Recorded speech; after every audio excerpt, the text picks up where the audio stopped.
Assalamualaikum warahmatullahi wabarakatuh. Sampurasun mitra kaum dangu baraya kidagar spesial di mana bayayana. Wilujeng wengi, wilujeng patepang dangu deui sareng aki dina acara dongeng Sunda pangmabrah manati kidagar spesial YouTube. Pamirsa sadayana urang ngeureuyeuh deui neraskeun hanca anu katunda. Hiji lalakon anu judulna Siluman Gunung Guntur. Urang keureueuh kana bagian anu ka 8 likur dan api ka 28 nya. Kumaha terasan ieu lalakon urang Bandungan we sasarengan sakedap deui. Kangge nu nembean manco nembean pisan ngadangukeun ieu dongeng mangga ulah asa-asanya di subscribe wae di toel palebah tombol loncengna. Supados naon cenah ki supados aya beja tanapi notifikasi kana HP-na sewang-sewangan upami yakin raskeun hanca dongeng. Hatur nuhun ka sadayana nu pantang subscribe, like, komen oge ngabagikeun tanapi nge-share-nya dongeng-dongeng aki. Boh ka grup WA, Instagram, Telegram, X sareng saya bina saja bina deui hatur nuhun. Mugi-mugi sasarengan urang ieu tiasa janten panglip naon teh pangreah-reahnya anggoni ngamumulai seni dongeng Sunda supados seni dongeng Sunda tetep aya, tetep rame, tetep nanjir, tetep waluya di negeri nyalira. Waluya dongeng Sunda, waluya ki Sunda. Oke kaum dangu mugi sadayana aya dina ginanjar kawilingan teu kirang sapa paosna. Disehatkeun lahirna sinareng batinna dijembarkeun manahna dilancarkeun segala rupi urusanna ugi ditebihkeun dina mara bahaya. Amin amin ya robbal alamin. Supaya senyangkolong kana waktu sedang keureueuh deui dongengna urang ngamparkeun deui samak kawitanana nya par samakna sor bandrek sareng kulubuhina mangga kaparayun sadayana prung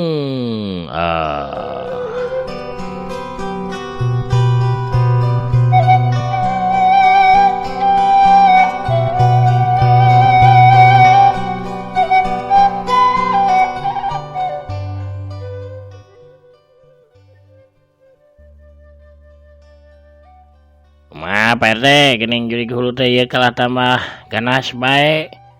Mangajo nyarita bari neuteup ka Pak RT.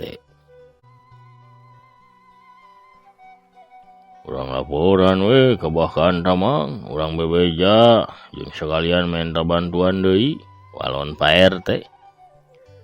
Ya Pak RT dah urang kudu minang saraya deui ieu mah ka bahkan tak. Isukan isuk-isuk sanggeus rengse mula sarali malayon ieu baturan kuring ka Cimanganten ya mang. Aduh siap katua. Tuh geuning warga ngarabul tuh datang. Gancangna carita isukna sanggeus rengse mula sarak korban jurig hulu Pak RT di baturan ku Mang Ajo miang ka Cimanganten pikeun ngadeheus deui ka bahkanta. Sanggeus narima laporan ti Pak RT jeung Mang Ajo bahkanta atuh janji jeung nyanggupan bikin mantuan Pak RT.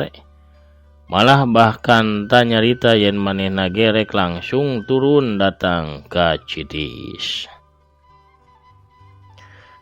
Teu garasa puting Jumaah geus datang deui di gaduh ronda geus ngariung Pak RT sabara kanca jeung para ronda sarta para pamuda.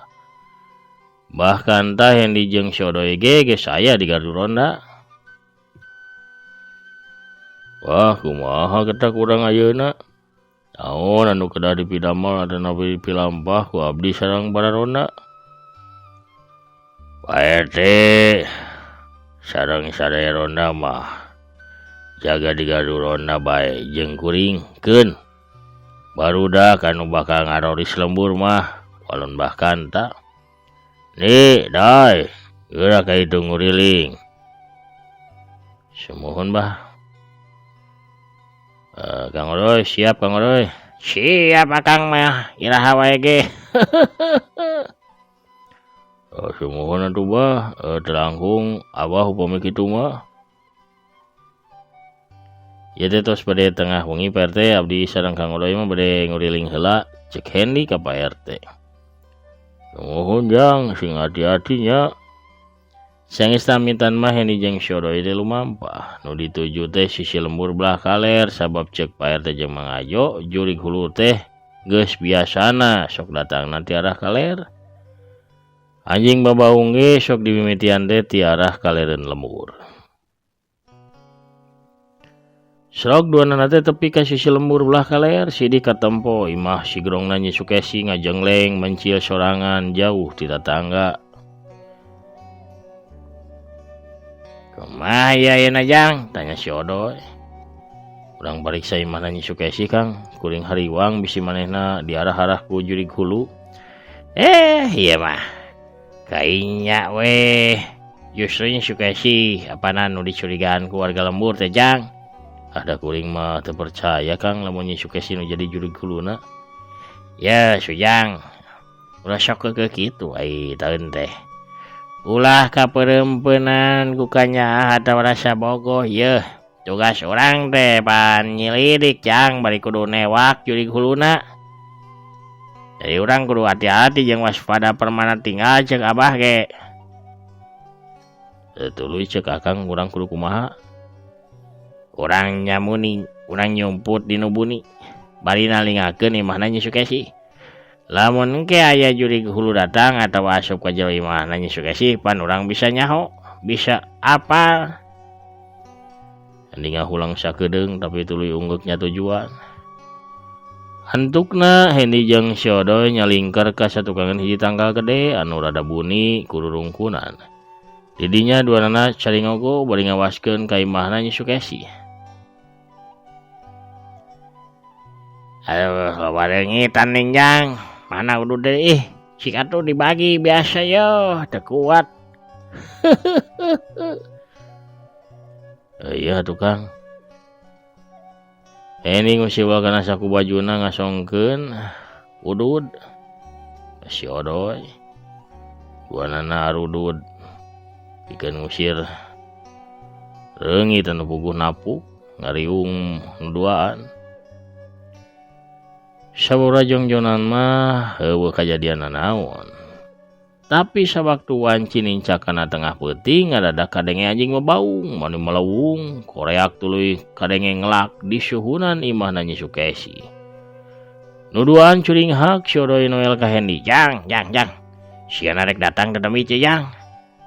Hendi teu nembalan ukur panonna nu gular-gilar rancing geus nitenan sabudeureun eta patempatan. Dina kayan kitu katempo kuno duaan tiarah tukangan imah Nyi Sukesi aya nu ngablesat.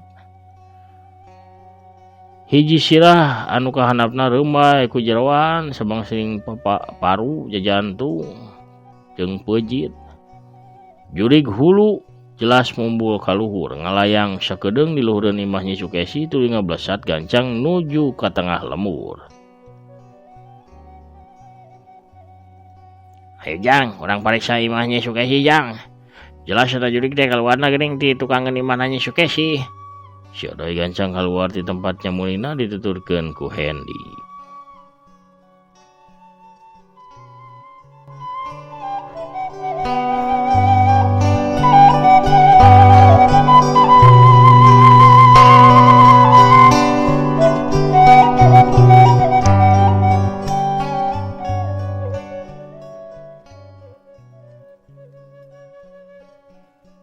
Hendi jeung Syodoy ngurilingan imah Nyi Sukesi, sakabeh jandela jeung panto dipariksa. Tapi kabeh pageuh dikunci diselot di jero imah. Parageuh kabeh geuning Kang, lain kaluar ti imah Nyi Sukesi meureun jurig hulu teh, cek Hendi mimiti pikiranna ngarancabang deui. Pan sidik datangna di satukangan imah Jang, ku ujang ka tempo atuh. Aduh aing mah. Tembal Syodoy. Ya bisi we atuh ti jauhna pas satukangan imah Nyi Sukesi manehna ngablesat mumbul kaluhur jadi kawas kaluar ti imahna Nyi Sukesi padahal mah lain. Urang asup we Jang lah meh yakin urang pariksa jero imahna. Ulah tukang dah sidik rapat parageuh jandela teh jeung panto ge. Mun eta jurig hulu kaluar ti imah Nyi Sukesi pasti aya panto atawa jandela anu muka atawa teu dikunci. Mimiti ujang masuk kitu teh emut Jang ceuk Pak RT eta jurig teh sakti. Malah bisa kaluar sinar beureum sagala anu kacida panasna tina panonna. eta jurig sakti pan naon hesena tuh nyelotkeun jendela atawa pantau ukur ku kiceupna. Ayo urang asup. Barina ieu teh tugas si Abah jang. Ceuk si Odoy tuluy ngalugas bedaugna. Si Odoy nyongkel jendela ku bedaugna bray jendela muka. Si Odoy gancang ngalacat ka jero imah. Hendi daek teu daek akhirna manuturkeun ngalacat asup ka jero imah Nyi Sukesi. Di jero imah mani poek mongkleng teu aya hiji ge cempor atau patromah kanu hurung. Jang mana paneker teh urang ngahurungkeun campur mani paroek kieu atuh di jero teh. Hendi uyup ayap kana saku celana song paneker dibikeun ka si Odoy kejeres paneker dikejereskeun. Kaciri dina tembok aya lampu cempor anu ngadaplok. Lampu tempel sigana mah. Lampu tempel dicokot ku si Odoy paneker dikejereskeun kana lampu. Kejes kur lampu teh hurung kayaan di patangan imah Nyi Sukesi jadi cang mabra. Tapan ngena di cang mah hayu jangan urang pariksa kamarna. Si Odoy lalaunan ngadeukeutan ka kamar hareup nyaeta kamarna Nyi Sukesi.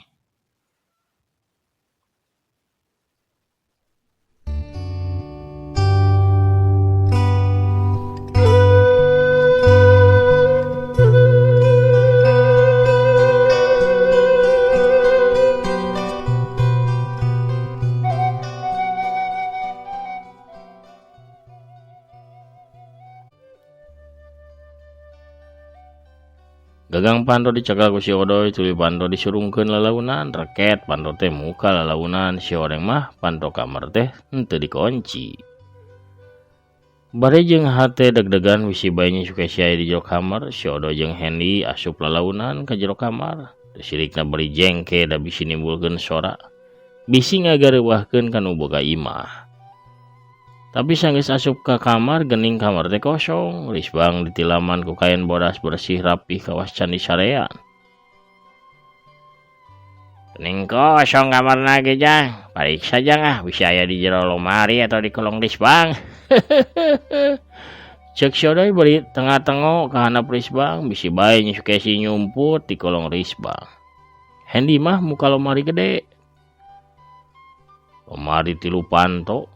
Nu aya di jero kamar barang muka panto anu pangsisina burusut bae aya nu ngaburusut 2 tas sideung gede saukuran koper badag ngaburusut ragrag di jero lemari. Koper diangkat ku Hendi rek diasupkeun deui ka jero lemari tapi si Odoy nyaram. Dibuka heula atuh jang naon jerona teh. Paling ge papakean atuh Kang, barina urang mah neangan ge jasadna Nyi Sukesi lain rek mariksa harta bandana Kang. Walau Hendi beri terus ngangkat koper. Bener jangan bae pan urang teh keur nyelidik sanu nyaho di jero eta tas badag teh aya hal-hal anu nyurigakeun atawa aya bukti. Keun ku akang urang tingali heula tuh.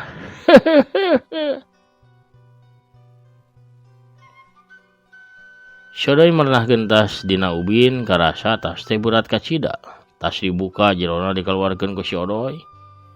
Si Odoy jeung Hendi olohok bengong. Sabab eusi tas teh geuningan mah duit gepokan mani loba katambahan ku emas permata anu rupa-rupa bentukna.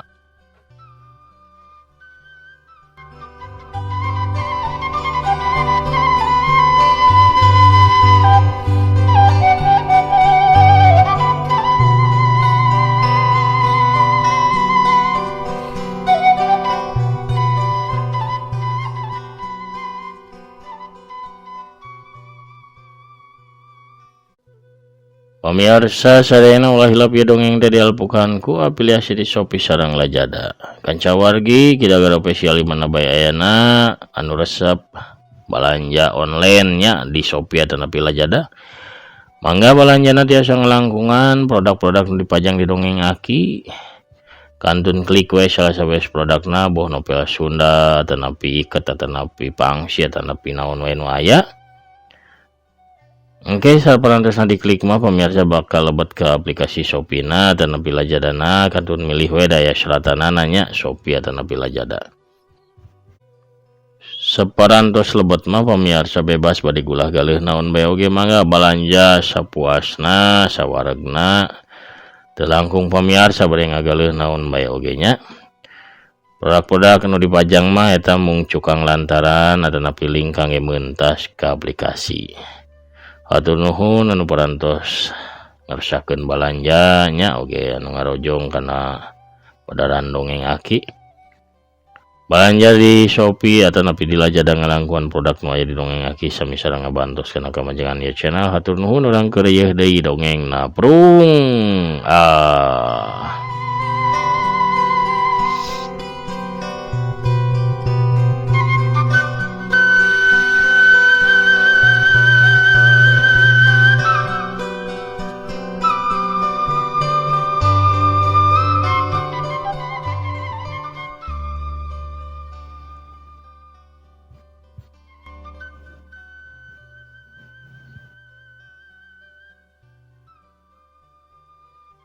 Tuh nyejang mainnya atuh nya suka si anu hirup sorangan bae jeung teu boga gawe. Boga barang anu sakilobana ieu teh salah sahiji bukti jang. Bukti nyata malah lamun nya suka si muja atawa muhit ka siluman. Tinggal itu gaya perhiasanna oge bentukna. Model-model kawas kieu modal aya di toko ge sabab ieu mah model kerajaan baheula. Ulang gaya mena kaya ukiran orayna segala rupa tuh aya susumping ceuli segala. Di mana ya toko emas zaman kiwari anu ngajual susumping ceuli aya oge kenaot atawa anting. Ceuk si odoy bari pepeta segala kitu nate. Hendi ngahuleng sanajan hatena teu percaya tapi buktina memang nyata di hareupeun panonna. Nya Kang ieu mah lain perhiasan zaman ayeuna tapi bisa jadi nya Sukesi teh manggihan harta karun zaman baheula zaman kerajaan Kang. Yang mah can yakin bae geus ayeuna mah urang beresan deui ieu harta urang pariksa rohangan sajena hayo. Siodoy ngasupkeun deui duit jeung perhiasan anu ngaleuyah dina ubin. Geus kitu duanana kalaluar ti kamar hareup tuluy ngotek tak pariksaan kamar tengah jeung dapur. Tapi oleh temanggihan jasadna Nyi Sukesi. Una naoning Kang, salian ti duit jeung emas di kamar hareup mah, hayu urang keluar, ceuk Hendi ka si Odoy ngajak keluar di jero imah. Ke lajang pan hiji kamar deui can dipariksa tuh kamar nu ujung. Walon si Odoy bari nunjuk ka kamar panungtung anu pantona di cat hejo beda jeung anu sejena.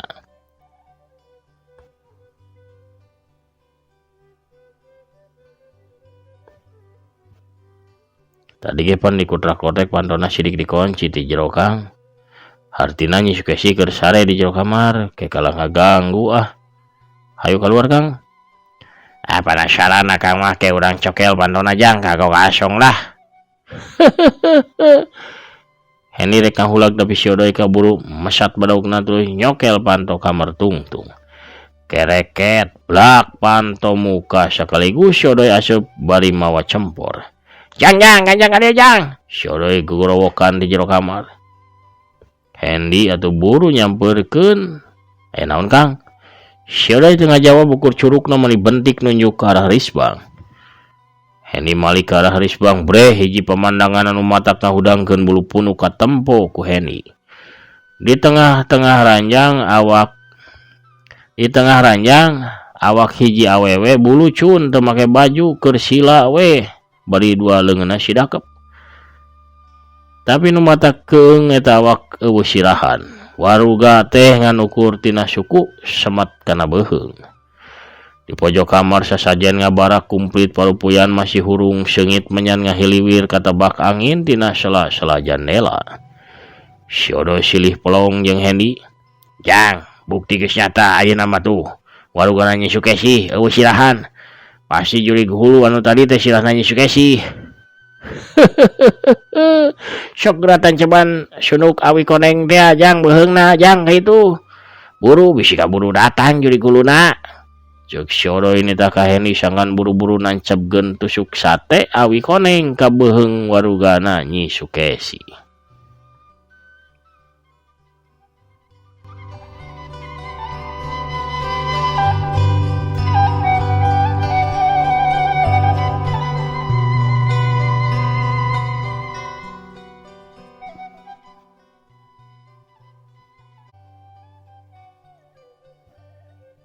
Sanajan merijeng berat Hendi naik kana risbang tulunan ceban beheung awakna Nyi Sukesi kutusuk sate awi koneng nuges dibekal di imah keneh.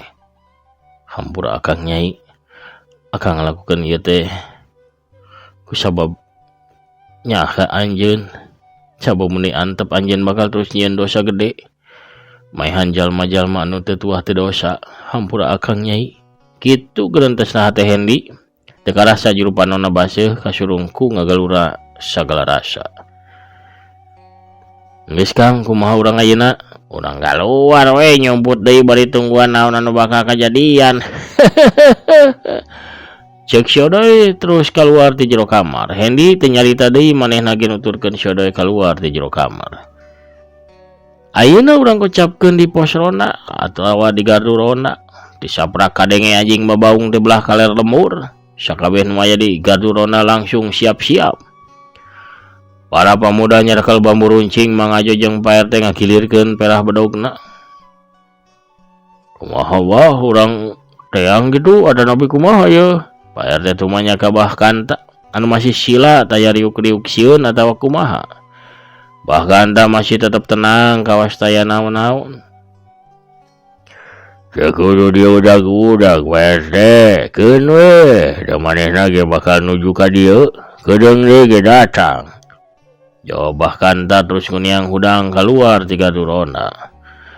Bareng jeung hudang nabah kanta sora anjing babaung beuki tarik kadengena beuki ngadeuketan ka arah gardu ronda. Teu lila cikiki kadenge sora seurina jurig hulu. Kalayang aya nu ngalayang di saluhureun gardu ronda. Seor angin nebak mani tarik awor jeung sora anjing anu terus babaung mani melewung patembalan. Sakabeh nu aya di dinya mundur ngajauhan gardu ronda. Urbah kanta Pak RT jeung Mang Ajo anu masih ngabadaga nangtung pancuh di hareupeun jurig hulu kawas taya kasieun. Hulu iblis Nyi Sukesi ngagigik seuri sorana mata kukurayeun. Tah beneran kabeh karumpul di dieu. Ku aing bakal dipetik pati diala nyawa disedot getihna.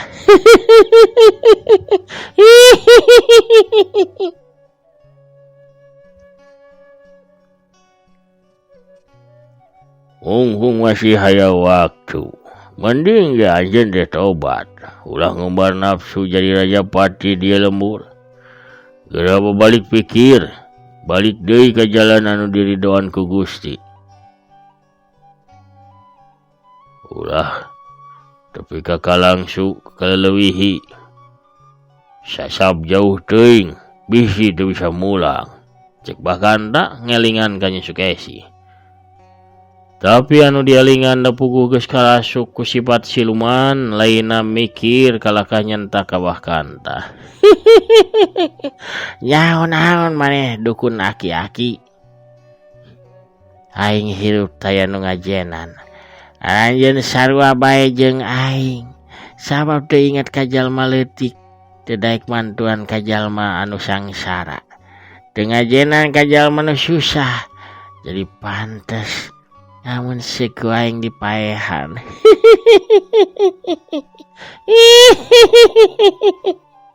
Sukesi teh nyarita deui, huluna langsung ngablesat nyampe ke arah Mang Ajo anu nangtung bang sisina. Mang Ajo gancang nyabut badaugna anu geus dikeueum ku bawang beureum jeung wong bodas. Badaugna dibapadkeun pikeun ngahadang hulu Nyi Sukesi, tapi ngadadak gerakan hulu Nyi Sukesi rubah. Huluna ngulawit ke belah kenca plos sabatan badaug Mang Ajo ngahakan angin hiuk pek. Wajit jurig hulu ngababau kana tonggongna Mang Ajo atuh selontot blug Mang Ajo teh labuh nang kuban. Si jurig hulu terus moro ka Mang Ajo, bibirna calangap sihungna nu rangeteng rek ngaraweg punuk Mang Ajo. Tapi sakilat bahkan taluncat bari ngajejekeun suku katuhuna kana sirah Nyi Sukesi. Hiuk cedak celeng. Hulu Nyi Sukesi maceleng jauh tuluy mumbul ka luhur. Mang Ajo salamet terus buru-buru hudang bari malangkeun badaugna dina dada. Sayaga lamun bae manehna ditarajang deui ku jurig hulu. Dina gayan kitu. Hiji bayangan ngolebat jorelat jeungcle. Nangtung di hareupeun barisan Mang Ajo bahkan tajeng Pak RT. Nu datang teh si horeng mah saurang awewe tengah tubuh. samping jangkung make kabaya beureum. Leungeun kencana ngelek boboko sedangkan leungeun katuhuna nyakla nyiru anu disuhun dina luhur sirahna. Hehe, aduh, ieu geus perang deui jeung jurignya, ka bina-bina eta jurig hulu. Heueuh, menika bina-bina da tuh jadi Rajapati nya ieu. Pamirsa oge sadayana ieu pararona samemeh urang moro jurig hulu mending ge ieu. Ieu sian heula beuteungna ku ieu. Aug haneut anu amis raos kareueut. Pokona mah aug ibi mah matak dedeyeun ieu. Tah ieu aya kuku rawu alias sulap jagongna sok mangga ieu jarajan heula kainya. Heuh dede. Boha pamirsa. Kuno rojolna bisarwiti urang cekapkeun heula dongengna dugi ka dieu.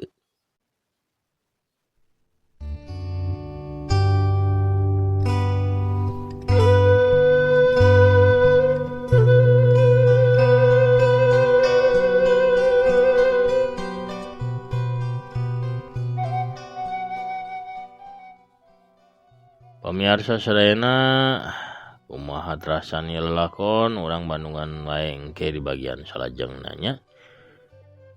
Lalakon Siluman Gunung Guntur bagian ke-28 cag urang teuneun heula dihandeuleum sieum geus sampureun urang tunda heula dihanjuang siang geus sanaleun urang sampur deui engke di bagian salajengna enjing upami teu aya halangan harungan. Pamirsa atuh mugi sadayana para mancowar anu satia manco Bandungan Padaran Dongeng Aki mugi sadayana dipaparinan kasehatan, aya dina kawaluyaan, aya dina kasayan, aya dina kelancaran sagala rupina, amin ya robbal alamin.